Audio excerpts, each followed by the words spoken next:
What's up? I'm Syrobe, and once again, you all have been using Blight the wrong way. I've made a few mathematically correct builds, including Poison, Scarlet Rot, and Sleep, but before anyone gets mad at me and says this build is broken or unfair, I am merely a messenger of the people. And you guys asked to see a mathematically correct Blight build, so here it is. The instant death buildup only applies to tarnished characters, but keep watching if you want to see how to make it viable in PvE as well, because I've done both. This video will show you how to make the Eclipse Shotel work in PvP and PvE, but it will probably be my last PvP related video for a bit because I'll be uploading PvE challenge runs soon, so be sure to stay subscribed for those. And with that out of the way, the Eclipse Shotel has been a very elusive weapon, so allow me to uncover its secrets for you. The weapon is considered a curved sword with a slightly altered moveset. Curved swords are primarily dexterity weapons, but the Shotel actually gets a way higher damage output from faith scaling. The weapon also has some hidden secrets that you might not have known about. The first one is something shared with a lot of other curved weapons. It has a hidden passive known as anti-block. Anti-block ignores 40% damage negation from blocks, and your heavy/charge attacks will ignore even more damage negation. Essentially, it does what it says. It helps your damage penetrate defenses, but only if the target is blocking. But the biggest secret to this weapon lies within its Ash of War. The Ash of War, as everyone knows, applies a yellow and black flame known as Death Flare to your Shotel for 30 seconds. This provides your weapon with very minimal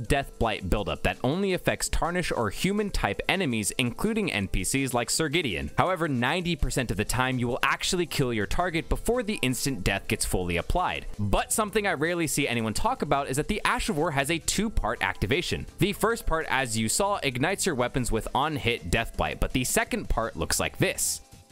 It creates a fiery explosion that deals a mix of physical and holy damage in an area of effect. But on top of this, it adds an insane amount of Blight buildup on its own. The explosion can deal a lot of damage, but will also provide nearly half of the total buildup that is required to apply instant death. Like, it's a lot. So I asked myself, what was the fastest possible way to fill the bar for instant death? Some of you may be aware that the status effect on your main hand weapon applies to the crossbows if it's in your offhand. The crossbows work with and will apply any weapon buff affinity from your main hand. This includes Blight. It's technically a bug, but this isn't a new thing at all and has worked this way since release. So I came up with a dubious little setup to crank the efficiency to the max. One full burst from the pulley crossbow with sleep bone darts should put almost any target to sleep instantly, but if your Eclipse Shotel is activated, your pulley crossbow bolts also gains the Blight affinity. It does not replace the dart's natural sleep and adds Blight buildup on top of the sleep, meaning that one burst fire will fully put a target to sleep and fill the instant death meter 1/3 of the way. The 3-round burst of bolts adds the exact same buildup of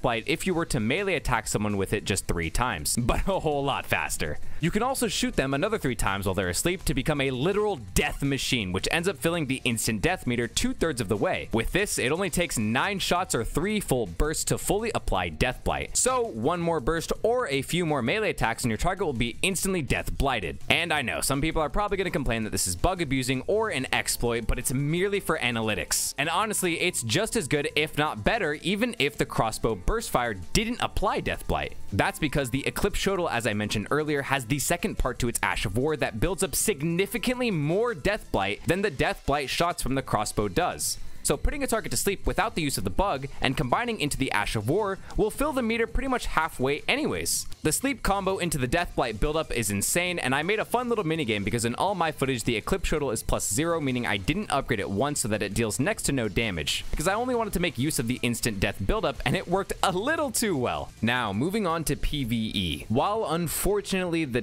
Blight does not apply to anyone except your fellow tarnished NPCs, the Eclipse Shotel is honestly super high in DPS from its regular melee attacks alone. They get a ton of holy damage from its scaling, and by putting your points literally 50-50 into dexterity and faith, you can easily reach over 700 damage. The Ash of War also gives a little increase towards your attack damage, which is about 50 points even if it doesn't apply the instant death buildup to most enemies. But one of the coolest things is that the Ash of War on the Eclipse Shotel can actually pump out over 2,000 damage with a little setup. These are the stats for my character. I have 50 dex and 35 faith at level 125, so I wear the 2-finger heirloom talisman for +5 faith, and in my physics flask, I have the faith knot tier to give me an additional 10 points towards my faith attribute as well, putting me at 50 faith for 3 minutes. Speaking of talisman, I also make use of the Sacred Scorpion Charm and the Shard of Alexander to further increase the amount of damage that the explosion from the Eclipse Shotel does. Golden Vow and Flame Grant Me Strength also stack and further increase the damage from our weapon art, and also increases our melee attack damage to put us over 900 damage for each melee attack, which makes power stancing them insane. You'll be able to shred a lot of enemies in PvE with this setup, even if the Death Blight doesn't work against them. Just think of the Death Blight buildup as those little artificial cherries that you sometimes get on top of a milkshake, except the cherry is kind of okay and sort of tastes weird and kind of sucks, but hey, at least it was included for free. And as always, I do all the research so you don't have to, so be sure to drop a fat like and a massive sub and leave a comment to help this video get through the algorithm. And I'll see you guys in a week or two after I finish my finals with my first challenge run video. Peace.